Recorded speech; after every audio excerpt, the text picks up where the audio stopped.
Hai, perkenalkan, nama saya Herisa. Sebagai seorang dengan tipe belajar kinestetik, saya harus membaca buku keras-keras agar tetap fokus. Saya putuskan untuk direkam agar sekalian membantu kamu yang ingin tahu isi dari berbagai buku namun tidak bisa membacanya karena berbagai hal. Konten ini tidak beriklan, dan jika ada pihak yang merasa dirugikan, tolong sampaikan supaya konten ini bisa di-take down. Terima kasih, selamat menikmati pengetahuan.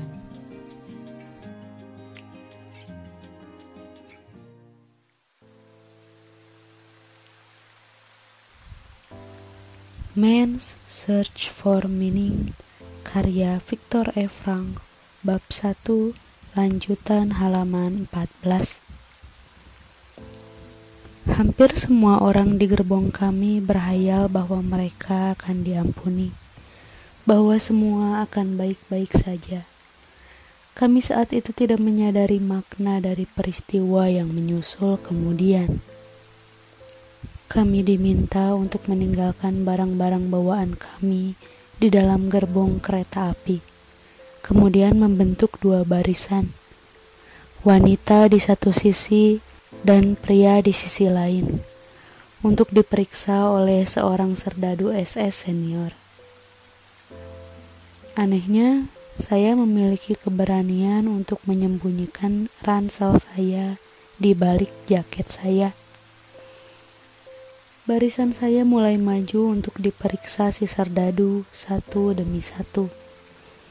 Saya sadar akan sangat berbahaya jika serdadu itu menemukan ransel yang saya sembunyikan. Setidaknya dia akan menghajar saya. Saya tahu dari orang-orang yang berbaris sebelum saya. Secara naluriah, saya berdiri tegak saat mendekati si serdadu, supaya dia tidak menyadari bahwa saya membawa beban yang berat. Kemudian saya berhadapan langsung dengannya.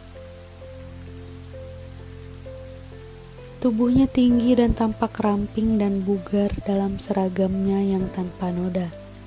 Betapa kontrasnya dengan kami semua yang tampak kusut dan kotor setelah menempuh perjalanan panjang. Serdadu itu bersikap santai. Tangan kirinya menopang siku kanannya. Tangan kanannya terangkat dan dengan telunjuknya dia menunjuk ke kanan atau ke kiri dengan santai. Tidak satupun dari kami yang mengerti makna di balik gerakan jarinya yang kadang menunjuk ke kanan, kadang-kadang ke kiri, tapi jauh lebih sering menunjuk ke kiri. Sekarang tiba giliran saya. Seseorang berbisik pada saya bahwa ke kanan berarti bekerja, sedang ke kiri berarti mereka yang dianggap sakit dan tidak bisa bekerja, yang akan dikirim ke sebuah camp khusus. Saya biarkan takdir menentukan jalan hidup saya. Yang pertama dari begitu banyak takdir yang nantinya datang kepada saya. Ransel saya membuat tubuh saya sedikit condong ke kiri, tetapi saya berusaha keras agar bisa berdiri tegak. Si serdadu mengamati saya dengan cermat. Dia tampak ragu-ragu, lalu meletakkan kedua tangannya di atas bahu saya. Saya berusaha keras agar tampak cerdas, dan dengan sangat perlahan, dia mendorong bahu saya sampai wajah saya menghadap ke kanan, dan saya pun bergerak ke arah kanan. Makna permainan telunjuk tersebut dijelaskan kepada kami ketika malam tiba. Itu adalah seleksi yang pertama. Keputusan pertama tentang hidup atau mati kami. Bagi sebagian besar tawanan yang datang bersama saya, kira-kira 90%, permainan telunjuk itu identik dengan kematian. Hukumannya dilaksanakan hanya dalam waktu beberapa jam kemudian.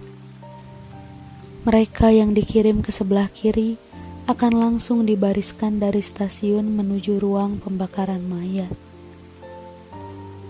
Di pintu-pintu bangunan tersebut, seperti yang diceritakan seseorang yang bekerja di sana pada saya, tercetak kata mandi yang ditulis dalam beberapa bahasa Eropa. Sebelum memasuki bangunan, setiap tawanan diberi sepotong sabun, dan kemudian saya tidak perlu menggambarkan peristiwa yang terjadi kemudian. Sudah banyak cerita yang ditulis tentang peristiwa mengerikan tersebut. Kami yang selamat, sebagian kecil dari tawanan yang dipindahkan bersama saya, baru mengetahui kejadian yang sebenarnya ketika malam tiba. Kepada beberapa tawanan yang sudah tinggal di camp itu selama beberapa waktu, saya bertanya, dibawa kemana rekan dan teman saya, P? Apa dia dikirim ke sebelah kiri? Ya, jawab saya. Kalau begitu, Anda bisa melihatnya di sana, jawabnya. Di mana? Seseorang menunjuk ke arah cerobong asap, beberapa ratus meter jauhnya dari halaman. Cerobong yang sedang mengeluarkan kepulan asap kelabu ke langit Polandia. Kepulan asap tersebut berubah menjadi gumpalan awan yang menakutkan. Di sanalah teman Anda sekarang, terbang menuju surga, jawabnya. Namun saya masih belum mengerti sampai dia menjelaskan semuanya dengan kata-kata yang gamblang. Namun cerita mengenai pengalaman saya ini sebenarnya tidak sesuai urutannya. Dari sudut pandang psikologis, kami masih mengalami banyak sekali kejadian, mulai dari menyingsingnya fajar di stasiun sampai istirahat malam yang pertama di camp. Dengan dikawal oleh para tentara SS yang bersenjata api, kami dipaksa berlari dari stasiun, melewati kawat berduri yang dialiri arus listrik, masuk camp konsentrasi, menuju tempat mandi. Bagi kami yang berhasil lolos dari seleksi pertama, ini merupakan mandi yang sesungguhnya. Sekali lagi hayalan kami tentang hukuman yang ditunda menjadi kenyataan. Para serdadu SS hampir-hampir tampak menyenangkan. Dengan cepat kami mengetahui alasannya. Mereka bersikap baik pada kami karena melihat jam tangan di lengan kami dan memujuk kami dengan nada yang mengandung niat baik agar kami menyerahkannya pada mereka. Bagaimanapun kami harus menyerahkan semua harta benda kami. Jadi, kenapa tidak menyerahkannya pada orang-orang yang tampaknya cukup baik itu? Siapa tahu suatu hari dia akan membalas jasa kami.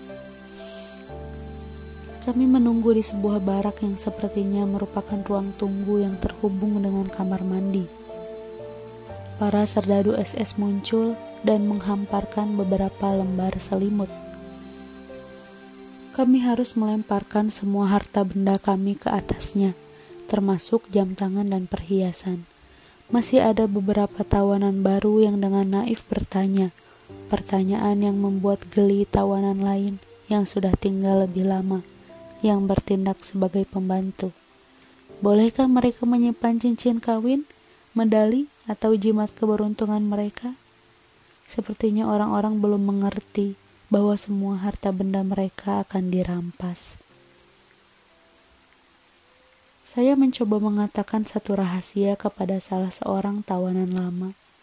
Diam-diam saya mendekatinya, lalu menunjuk pada gulungan kertas di kantung dalam jaket saya dan berkata, "Lihat, ini adalah draft sebuah buku ilmiah. Saya tahu apa yang akan Anda katakan, bahwa saya harus bersyukur karena saya bisa tetap hidup, bahwa itulah yang seharusnya saya minta dari takdir saya. Namun, saya tidak bisa menahan diri saya. Saya harus menyimpan naskah ini apapun risikonya. Ini merupakan karya seumur hidup saya. Mengertikah Anda?" Sepertinya dia mulai paham. Perlahan-lahan sebuah senyuman muncul di wajahnya. Mula-mula senyum yang diwarnai rasa kasihan, lalu lebih mengarah pada rasa geli, mengejek, menghina, dan akhirnya dia melontarkan satu kata sebagai jawaban. sebuah kata yang ada dalam perbendaharaan kata setiap tawanan. Tahi. Saat itu juga saya melihat sebuah kebenaran yang sederhana dan melakukan sesuatu yang menandai titik puncak dari reaksi psikologis fase pertama saya. Saya membuang seluruh kehidupan masa lalu saya. Tiba-tiba muncul keributan di antara rekan-rekan sesama tawanan yang sedang berdiri dengan muka pucat. Ketakutan berdebat tanpa daya. Sekali lagi kami mendengar perintah yang diteriakkan dengan suara serak. Kami dipaksa dengan pukulan untuk masuk ke dalam ruangan yang terletak di sebelah kamar mandi. Di tempat itu kami berkumpul mengelilingi seorang serdadu SS yang menunggu sampai kami semua tiba. Kemudian dia berkata, "Saya akan memberi kalian waktu 2 menit dan menghitung dengan jam saya. Dalam waktu 2 menit tersebut, kalian harus melepaskan semua pakaian dan menjatuhkannya ke atas lantai di tempat kalian berdiri. Kalian tidak boleh membawa apapun kecuali sepatu, ikat pinggang atau bretel, dan barangkali pembalut luka. Saya akan menghitung. Mulai sekarang." Dengan kecepatan yang tidak terpikirkan, orang-orang mulai melepas pakaian mereka. Ketika waktu yang ditetapkan hampir habis, mereka menjadi bertambah gugup dan dengan canggung menarik pakaian dalam, ikat pinggang, dan tali sepatu mereka. Kemudian untuk pertama kalinya, kami mendengar suara cambukan, bunyi sabuk kulit yang mengenai tubuh yang telanjang. Setelah itu kami digiring memasuki sebuah ruangan lain untuk dicukur. Tidak hanya rambut di kepala saja, tidak satu pun rambut di seluruh tubuh kami yang dibiarkan tersisa. Sebelum kembali ke kamar mandi, sekali lagi kami dibariskan. Kami hampir-hampir tidak saling mengenali, tetapi beberapa orang merasa sangat lega ketika melihat bahwa pancuran di sana benar-benar mengeluarkan air. Sementara kami menunggu acara mandi selesai, ketelanjangan kami membuat kami menyadari bahwa kami benar-benar tidak memiliki apapun kecuali tubuh kami, bahkan rambut pun tidak. Yang kami miliki secara harfiah hanyalah eksistensi kami yang telanjang.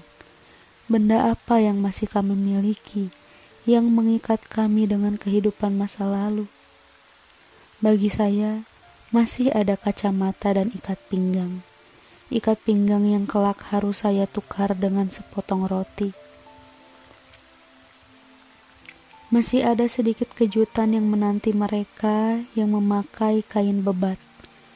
Malam harinya, seorang tawanan senior yang bertanggung jawab atas barak kami menyambut dengan sebuah pidato yang disertai janji bahwa dia sendiri akan menggantung dari palang itu, tangannya menunjuk ke sebuah palang kayu, setiap orang yang menjahitkan uang atau batu berharga ke kain bebat mereka. Dengan bangga dia menjelaskan bahwa sebagai tawanan senior, hukum di camp memberinya hak untuk melakukan hal itu. Dalam hal sepatu, masalahnya ternyata tidak sesederhana itu. Meskipun kami boleh tetap memakai sepatu kami, tawanan yang memakai sepatu yang cukup bagus ternyata pada akhirnya harus menyerahkan sepatunya untuk ditukar dengan sepatu lain yang tidak sesuai ukuran. Yang kasihan adalah para tawanan baru yang mengikuti saran dari para tawanan senior. Saran yang kelihatannya diberikan dengan niat baik agar mereka memotong bagian atas sepatu bot mereka dan melumuri bagian yang baru dipotong dengan sabun untuk menutupi bekas potongannya. Para serdadu SS sepertinya sudah menantikan hal ini. Semua tawanan yang dituduh melakukan hal tersebut digiring masuk ke sebuah ruang kecil di samping kamar mandi. Beberapa saat kemudian, sekali lagi kami mendengar bunyi cambukan ikat pinggang bercampur jeritan para korban. Kali ini, suara-suara tersebut terdengar cukup lama. Dengan demikian, semua hayalan kami satu persatu dihancurkan. Kemudian secara tak terduga, kami semua diliputi rasa humor yang menyakitkan. Kami tahu bahwa kami tidak bisa kehilangan apa-apa lagi kecuali hidup kami yang benar-benar telanjang. Ketika air mulai mengalir, kami semua berusaha keras untuk melucu, baik tentang diri kami sendiri maupun tentang sesama tawanan.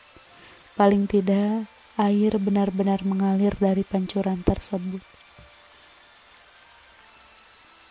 Selain rasa humor yang aneh tersebut, sebuah sensasi lain menyelimuti diri kami, yaitu rasa ingin tahu. Saya pernah merasakan sensasi serupa sebagai reaksi terhadap kondisi yang asing. Misalnya ketika saya menghadapi bahaya akibat kecelakaan saat memanjat tebing. Di saat-saat kritis saya hanya bisa merasakan satu sensasi, yaitu rasa ingin tahu. Bisakah saya keluar hidup-hidup dari krisis itu? Atau apakah saya akan bertahan hidup tetapi dengan tengkorak retak atau luka yang lain? Rasa ingin tahu yang kuat menguasai diri saya di Auschwitz, membuat pikiran saya terpisah dari keadaan sekeliling saya, sesuatu yang bisa dianggap sebagai sejenis objektivitas. Pada saat itu, seseorang mengembangkan kondisi pikiran seperti itu dalam upayanya untuk melindungi diri. Kami menunggu dengan harap-harap cemas apa yang akan terjadi kemudian dan apa akibatnya. Misalnya, jika kami berdiri di udara terbuka, di bawah udara musim gugur yang dingin, telanjang bulat dengan badan yang masih basah karena baru selesai mandi. Beberapa hari kemudian, rasa ingin tahu kami berubah menjadi rasa terkejut. Terkejut karena kami tidak terjangkit flu. Banyak kejutan serupa yang menyambut para tawanan baru. Rekan-rekan sesama tawanan yang dulunya berkecimpung di dunia medis menjadi yang pertama yang menyadari buku-buku pelajaran ternyata bohong. Dalam buku tertulis bahwa manusia tidak bisa hidup tanpa tidur kurang dari sekian jam. Benar-benar salah. Saya juga selalu yakin bahwa ada beberapa hal yang tidak bisa saya lakukan.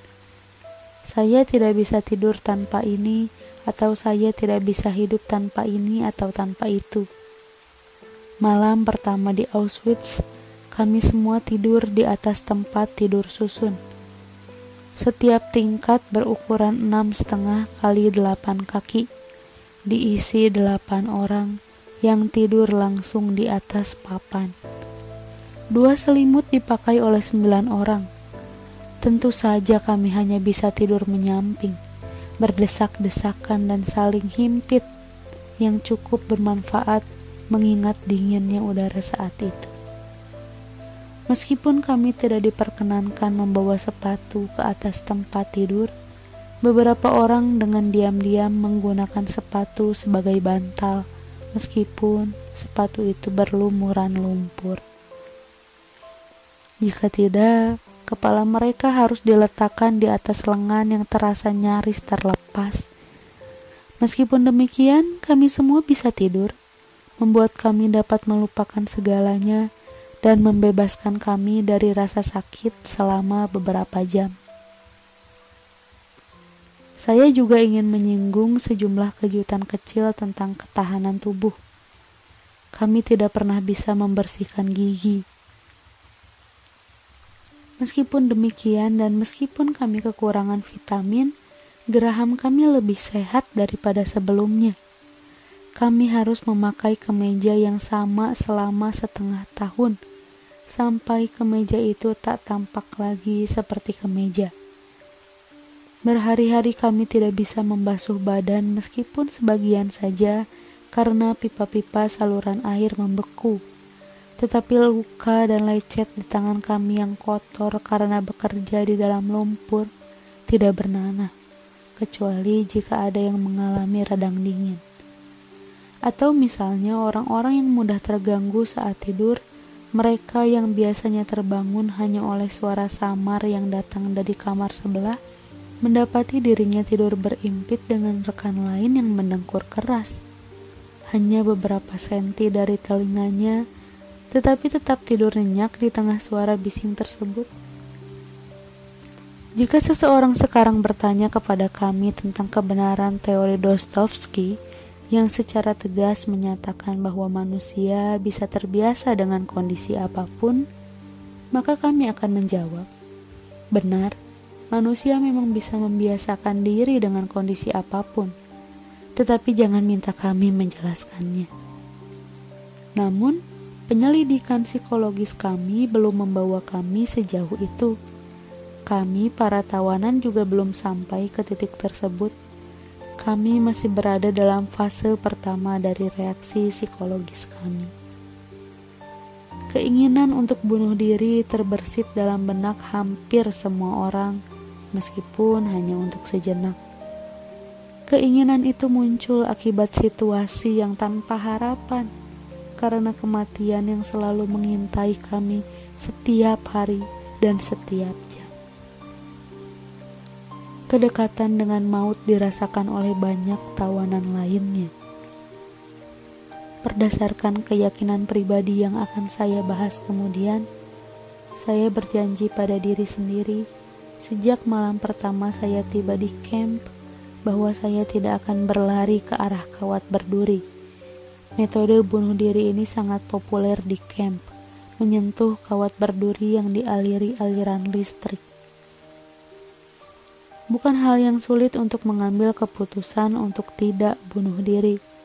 Bunuh diri hampir tidak ada gunanya, karena harapan hidup sebagian besar tawanan, jika dihitung secara objektif dan ditinjau dari segala kemungkinan, benar-benar kecil. Seseorang tidak bisa merasa yakin dirinya masuk dalam sekelompok kecil orang-orang yang bisa lolos dari berbagai seleksi. Para tawanan di Auschwitz yang sudah melalui periode syok yang pertama tidak lagi takut terhadap kematian. Bahkan kamar gas pun setelah beberapa hari telah kehilangan kengeriannya. Sebaliknya, kamar gas bisa menyelamatkan mereka dari tindakan bunuh diri. Beberapa teman yang saya temui di kemudian hari berkata pada saya bahwa saya tidak termasuk tawanan yang sangat tertekan oleh syok ketika pertama memasuki kamp konsentrasi. Saya hanya tersenyum dengan cukup tulus ketika menyaksikan kejadian pada pagi hari pertama setelah kami melewati malam pertama di Auschwitz. Meskipun ada larangan keras untuk meninggalkan blok kami, salah seorang teman saya yang tiba di Auschwitz beberapa minggu sebelumnya menyelundup ke dalam barak kami. Dia ingin menenangkan dan membuat kami sedikit nyaman dengan mengingatkan kami tentang beberapa hal. Tubuhnya sudah berubah menjadi sangat kurus, sehingga pada awalnya kami tidak mengenali dia. Dengan sikap lucu dan santai, dia memberi kami beberapa saran pendek. Jangan takut dengan seleksi. Dr. M, serdadu SS yang juga dokter kepala, cenderung bersikap lunak terhadap sesama dokter. Ternyata itu salah. Saran teman saya yang diberikan dengan maksud baik ternyata tidak benar. Salah satu tawanan, seorang dokter, pria berusia sekitar 60 tahun yang ditugasi menangani beberapa barak, berkata pada saya bagaimana dia memohon kepada Dr. M agar membebaskan anak laki-lakinya dari kamar gas. Dengan dingin, Dr. M menolak permohonan tersebut. Satu hal yang saya minta dari Anda semua, teman saya menambahkan. Bersyukurlah setiap hari, kalau memungkinkan, meskipun untuk itu Anda harus memakai sepotong kaca, dan untuk mendapatkannya Anda harus menukarnya dengan potongan roti Anda yang terakhir. Anda akan tampak lebih muda. dan parutan bekas cukur akan membuat pipi Anda tampak lebih sehat. Jika Anda semua ingin tetap hidup, hanya ada satu cara. Anda harus tampak sehat untuk bekerja. Jika Anda sedikit pincang, katakanlah karena tumit Anda lecet, dan seseorang serdadu SS melihat hal ini, dia akan menyuruh Anda menepi, dan keesokan harinya, Anda pasti dimasukkan ke dalam kamar gas. Orang yang tampak sengsara, lemah, sakit-sakitan, dan kurus, orang yang tidak sanggup lagi melakukan kerja berat, cepat atau lambat akan masuk ke dalam kamar gas. Karena itu ingat, bercukur, berdiri, dan berjalan dengan tegap, maka Anda tidak perlu takut pada kamar gas. Anda semua yang berdiri di gubuk ini, meskipun baru berada di sini selama 24 jam, Anda semua tidak perlu takut pada kamar gas. Kecuali Anda, katanya sambil menunjuk ke arah saya. Kemudian dia melanjutkan, saya harap Anda tidak keberatan jika saya berterus terang. Kepada yang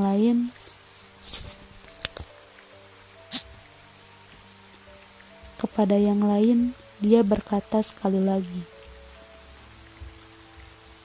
dari Anda semua hanya dia yang boleh merasa takut terhadap seleksi berikutnya. Jadi jangan khawatir. Saya hanya tersenyum. Sekarang saya yakin bahwa semua orang yang mengalami hal serupa dengan saya pada hari itu akan melakukan hal yang sama. Saya kira Lessing-lah yang pernah berkata, ada hal-hal yang membuat Anda kehilangan akal sehat, atau Anda sama sekali tidak punya akal sehat yang bisa hilang. Reaksi abnormal terhadap situasi abnormal melupakan tingkah laku yang normal. Bahkan kami, para psikiater, berharap bahwa setiap manusia akan bereaksi terhadap suatu situasi abnormal. Misalnya, jika seseorang dimasukkan ke rumah sakit jiwa, maka dia akan bereaksi abnormal sesuai dengan tingkat kenormalannya. Reaksi seseorang saat dia dimasukkan ke sebuah kamp konsentrasi juga mencerminkan kondisi pikiran yang tidak normal. Tetapi jika ditinjau secara objektif, reaksinya merupakan hal yang normal. Sebuah reaksi khusus akibat kondisi-kondisi khusus. Reaksi-reaksi ini, seperti yang sudah saya jelaskan sebelumnya, mulai berubah setelah beberapa hari. Para tawanan beralih dari fase pertama ke fase kedua, yaitu fase apatis yang relatif ketika dia mengalami kematian emosi. Selain reaksi-reaksi yang digambarkan di atas, para tawanan yang baru tiba akan mengalami siksaan emosional yang sangat berat, yang berusaha ia lenyapkan. Pertama, muncul kerinduan tak terhingga terhadap rumah dan keluarganya. Kerinduan seperti ini seringkali menjadi semakin dalam, sehingga ia merasa dirinya dihancurkan oleh kerinduan tersebut. Kemudian muncul rasa benci. Kebencian terhadap segala keburukan di sekelilingnya, bahkan yang hanya berbentuk penampakan luar sekalipun. Hampir semua tawanan diberi seragam bekas, seragam yang membuat pakaian orang-orangan sawah tampak elegan. Jalan-jalan di antara barak tawanan penuh dengan kotoran, dan semakin keras upaya kita untuk membersihkannya, semakin kotor tubuh kita. Membersihkan kakus dan saluran pembuangan adalah tugas favorit yang kerap diberikan sebagai tugas kelompok pada para tawanan yang baru tiba. Jika seperti yang sering terjadi, sebagian dari kotoran manusia terpercik mengotori wajah mereka dalam pengangkutan menuju pembuangan karena kondisi jalan yang bergelombang, tawanan yang menunjukkan rasa jijik atau tawanan yang berusaha membersihkan wajah mereka akan dihadiahi pukulan oleh seorang kepo. Kondisi ini semakin mempercepat musnahnya reaksi normal. Pada awalnya, seorang tawanan akan memalingkan wajah bila ia melihat kelompok tawanan lain yang sedang dihukum. Ia tidak tahan melihat rekan-rekannya sesama tawanan berbaris bolak-balik selama berjam-jam di jalan yang berlumpur di bawah ancaman cambuk. Beberapa hari atau beberapa minggu kemudian, keadaan mulai berubah. Pagi-pagi sekali ketika hari masih gelap, tawanan yang sama berdiri di depan pintu dengan kelompoknya, siap untuk berbaris. Tawanan tersebut mendengar jeritan dan melihat salah satu rekannya sesama tawanan dipukul jatuh, berdiri kembali dan sekali lagi terjatuh. Mengapa? Tawanan tersebut merasa tubuhnya demam dan melapor ke gubuk kesehatan, tetapi waktunya tidak tepat. Dia sedang dihukum karena dianggap berupaya menghindari pekerjaan. Namun, tawanan yang sudah masuk ke dalam reaksi psikologi fase kedua tidak lagi mengalihkan pandangannya. Saat itu perasaannya sudah bebal, sehingga dia melihat kejadian tersebut tanpa merasakan apapun. Contoh lain, suatu hari seorang tawanan sedang menunggu di unit kesehatan, meminta agar dia diberi tugas ringan di dalam camp selama 2 hari karena terluka, atau barangkali karena ada bagian tubuh yang melepuh, atau karena demam. Dia akan tetap berdiri tanpa merasa iba saat melihat seorang anak berusia 12 tahun digotong ke dalam setelah si anak dipaksa berdiri berjam-jam di tengah cuaca bersalju, atau bekerja di udara terbuka dengan kaki telanjang karena di camp tersebut tidak ada sepatu yang sesuai untuk kakinya. Jari-jari kaki si anak hancur karena radang dingin, dan dokter yang bertugas menarik ujung-ujung jari kaki yang sudah hitam karena gangren dengan pinset satu demi satu.